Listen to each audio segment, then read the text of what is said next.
واقعہ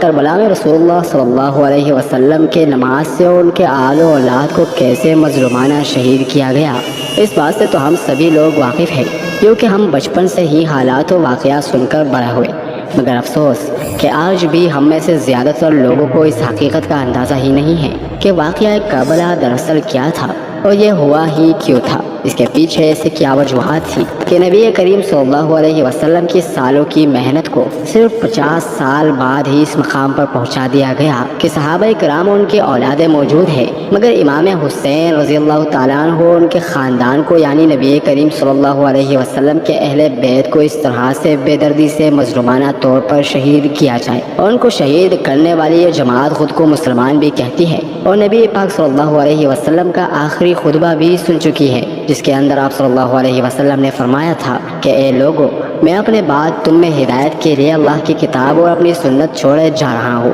اگر اس کو مضبوطی سے پکڑے رکھو گے تو کبھی بھی گمراہ نہیں ہوں گے، اور پھر فرمایا کہ میں تمہیں اپنے اہل بیت کے معاملے میں اللہ کا خوف دلواتا ہوں، میں تمہیں اپنے اہل بیت کے معاملے میں اللہ کا خوف دلواتا ہوں۔ مگر امت نے اس کا بالکل الٹ کیا، نہ ہی قرآن و سنت کو مضبوطی سے پکڑے رکھا، نہ ہی اہل بیت کے معاملے میں اللہ کا خوف رکھا، اور پھر فرقہ واحد سے اس طرح سے تقسیم ہوئے کہ آپ اس کے اندر شیعہ اور سنی بن کر رہ گئے۔ حضرت ابراہیم علیہ السلام نے اللہ کے حکم پر اپنی بیوی حضرت حاجرہ اور اپنے بیٹے اسماعیل علیہ السلام کو مکہ کے ویران پہاڑوں کے اندر اللہ کے بھروسے پر چھوڑ دیا۔ پیاس کی شدت سے حضرت اسماعیل علیہ السلام نے جب پانی مانگا تو حضرت حاجرہ بے چین ہو کر صفا مروہ پہاڑی کے چکر لگاتی ہے، اور حضرت اسماعیل علیہ السلام زمین پر اپنی ایڑیوں کو رگڑتے ہیں، جس سے زمزم کا چشمہ جاری ہوتا ہے۔ یہ دونوں ماں بیٹا اسی پانی کے چشمے کے پاس پڑاؤ ڈال کر یہاں پر رہنے لگتے ہیں۔ کچھ وقت کے بعد یہاں سے کچھ قافلے والوں کا گزر ہوتا ہے اور وہ یہاں پر سرا کے اندر خشک پہاڑوں کے درمیان ایک پانی کا چشمہ دیکھ کر یہاں پر آباد ہو جاتے ہیں۔ یوں آہستہ آہستہ مکہ شہر آباد ہونے لگتا ہے، جس کے اندر حضرت اسماعیل علیہ السلام کی اولاد کے علاوہ کئی اور مہاجر بھی شامل تھے۔ اب حضرت اسماعیل علیہ السلام کی نسل سے رسول اللہ صلی اللہ علیہ وسلم کیسے تشریف لائے، یہ سمجھنے کے لیے کئی دن لگا کر یہ سلسلہ نسب ترتیب سے تیار کیا گیا ہے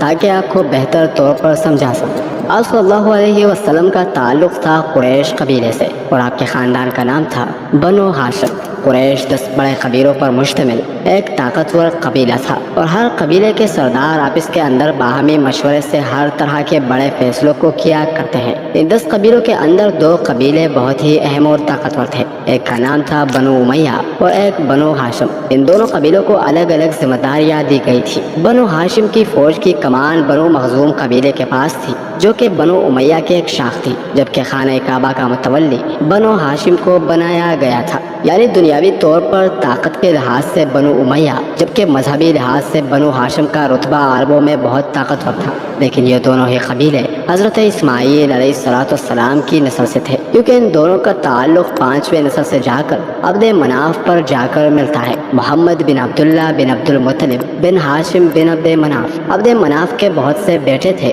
مگر 4 بہت ہی طاقتور بنے۔ ایک بیٹے کا نام تھا عبد المطلب، دوسرے کا نام ہاشم، تیسرے کا نام تھا عبد الشمس اور چوتھے کا نام نوفل۔ نوفل اور مطلب قبیلہ زیادہ تاریخ نہیں رکھتا، کیونکہ اصل میں عرب کی جو نسل آگے بڑھی وہ دراصل ان دونوں قبیلوں سے بڑھی، ہاشم اور عبد الشمس سے۔ ان دونوں خاندانوں کے اندر ہمیشہ ایک مقابلہ بازی جاری رہتی ہے، مگر یہ مقابلہ ہمیشہ اچھی چیزوں کے اندر ہی رہا کرتا تھا۔ مثال کے طور پر بنی ہاشم نے اگر اتنے مہمانوں کو کھانا کھلایا تو ہم لوگ ان سے زیادہ کھانا کھلائیں گے۔ اگر انہوں نے گھڑ سواری کے اندر ہمارے کسی بندے کو شکست دی ہے تو ہم ان کے قبیلے کو اگلی بار شکست دیں گے۔ بنو ہاشم نے یہ اچھا کام کیا تو ہم اس سے بڑھ کر یہ اچھا کام کریں گے۔ کبھی کبھار ان قبیلوں کے اندر اختلاف بھی رہتا ہے، مگر ان سب چیزوں کا مقصد یہ تھا کہ باقی اور قبیلوں پر یہ اپنی برتری اور دھاک بٹا سکے۔ ہاشم سے ان کے بیٹے عبد المطلب پیدا ہوئے، جو کہ آپ صلی اللہ علیہ وسلم کے دادا تھے۔ ان کے 10 بیٹے اور 6 یا 7 بیٹیاں پیدا ہوئی۔ بیٹوں میں جو اسلام لحاظ سے مشہور ہوئے وہ آپ کے والد عبداللہ، جو سب سے چھوٹے تھے، چچا عباس، ابو طالب اور حضرت حمزہ تھے۔ عبداللہ سے آپ صلی اللہ علیہ وسلم کی ولادت ہوئی، جبکہ آپ کے چچا ابو طالب کے بیٹے عقیل، جعفر اور حضرت علی تھے۔ آپ صلی اللہ علیہ وسلم کی بیٹی فاطمہ سے حضرت علی کا نکاح ہوا، جس کے بعد حضرت حسن اور پھر حضرت حسین رضی اللہ تعالیٰ عنہ پیدا ہوئے۔ حضرت علی نے حضرت فاطمہ کے انتقال کے بعد اور بھی کئی شادیاں کی، جن کے اندر اور بھی بچے پیدا ہوئے۔ ان میں سب سے مشہور بیٹے کا نام ہے محمد، جو کہ حنفیہ خاندان کی ایک عورت سے پیدا ہوئے، اسی لیے انہیں محمد بن حنفیہ کہا جاتا ہے۔ یہ تو ہو گیا سلسلہ نسب بنو ہاشم کا، لیکن اب آتے ہیں اصل مدعے کی طرف، عبد الشمس قبیلے کی طرف۔ عبد الشمس کے دو بیٹے امیہ اور ربیعہ تھے۔ ربیعہ کے بیٹے تھے عتبہ، جو کہ ابو حذیفہ کے والد تھے۔ اس کے علاوہ عتبہ کے دوسرے بیٹے کا نام تھا ولید اور ان کی بیٹی کا نام تھا ہندہ، جس نے غزوہ احد کے اندر حضرت حمزہ کو شہید کروا کر ان کی لاش کی بے حرمتی کی۔ یہ ابو سفیان کی بیوی تھی اور امیر معاویہ کی والدہ۔ عتبہ، شیبہ اور ولید جنگ بدر کے اندر مسلمانوں کے خلاف لڑتے ہوئے مارے گئے تھے، اور اسی موت کا بدلہ لینے کے لیے ہندہ نے ایک حبشی غلام سے کہا کہ حضرت حمزہ کو شہید کرے، کیونکہ ان میں سے ایک ہندہ کا والد تھا، ایک بھائی اور ایک چچا۔ عتبہ اور شیبہ کا قتل حضرت حمزہ کے ہاتھوں ہوا تھا۔ امیہ کے دو بیٹے تھے، ضرب اور ابو العاص۔ قریش کے سپہ سالاری یعنی فوج کا اختیار انہیں کے پاس ہوتا تھا۔ ابو العاص کے دو بیٹے تھے، عفان اور حکم۔ عفان کے بیٹے تھے حضرت عثمان، جو کہ تیسرے خلیفہ تھے، اور ان کے بیٹے تھے عبداللہ، جو کہ رسول اللہ صلی اللہ علیہ وسلم کی بیٹی رقیہ سے پیدا ہوئے، مگر بچپن میں انتقال کر گئے۔ جبکہ حکم کا بیٹا تھا مروان، جس کے تین بیٹے عبد الملک، عبد العزیز اور محمد پیدا ہوئے۔ حکومت اس کے بعد عبد الملک کے بیٹے اور پھر سلمان کے پاس گئی، اور سلمان نے اعلان کر رکھا تھا کہ میرے بعد حکومت میرے بیٹوں میں نہیں، بلکہ میرے کزن عمر بن عبد العزیز کے پاس جائے گی، اور اس کے بعد میرے بھائی یزید اور پھر ہشام کے پاس۔ نہیں، یہ وہ یزید نہیں ہے جو کہ آپ سمجھ رہے ہیں، اسے ذرا آگے جا کر سمجھتے ہیں۔ اب آتے ہیں ضرب کی طرف، جس کے بیٹے پیدا ہوئے سحر یعنی ابو سفیان، اور ابو سفیان اور ہندہ سے ان کے بیٹے پیدا ہوئے یزید، معاویہ اور بیٹی امیہ حبیبہ۔ یہ بیٹا معاویہ وہی تھا جس کا بیٹا یزید آگے جا کر حضرت امام حسین رضی اللہ تعالیٰ عنہ اور آپ کے خاندان کو کربلا میں شہید کرتا ہے۔ اب آپ کو سمجھا رہا ہوں کہ اس پوری خاندانی ہسٹری کو سمجھانے کا آپ کو مقصد کیا تھا۔ بنو ہاشم اور بنو امیہ کے اندر شروع سے ایک دوسرے کو نیچا دکھانے اور پورے عرب پر حکمرانی کی دوڑ لگی رہتی تھی، اور جب نبی کریم صلی اللہ علیہ وسلم تشریف لائے اور اعلان نبوت کیا، اور آپ صلی اللہ علیہ وسلم کیونکہ بنو ہاشم خاندان سے تھے، اور بنو امیہ کیونکہ اس خدائی اختیار کو کہ وہ جس کو بھی چاہے یا جس قبیلے کو بھی چاہے اس کے اندر اپنا رسول پیدا کر کے اس کے عزت کو بڑھا دے،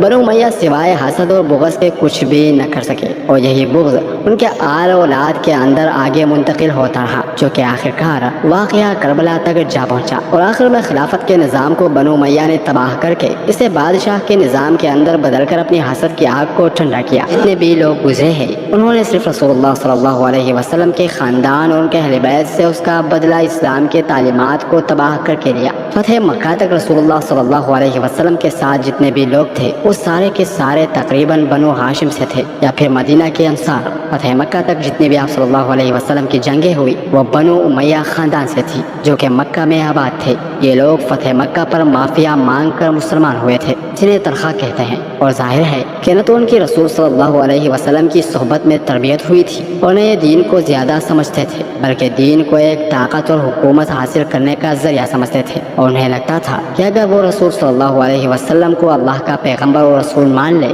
تو اس کا مطلب ہے کہ انہوں نے بنو ہاشم کی سرداری قبول کر لیا، اور یہ تو ہم کسی صورت نہیں ہونے دیں گے۔ اس لیے رسول اللہ صلی اللہ علیہ وسلم کی وفات کے فوراً بعد یہ لوگ مرتد ہونے لگے، جن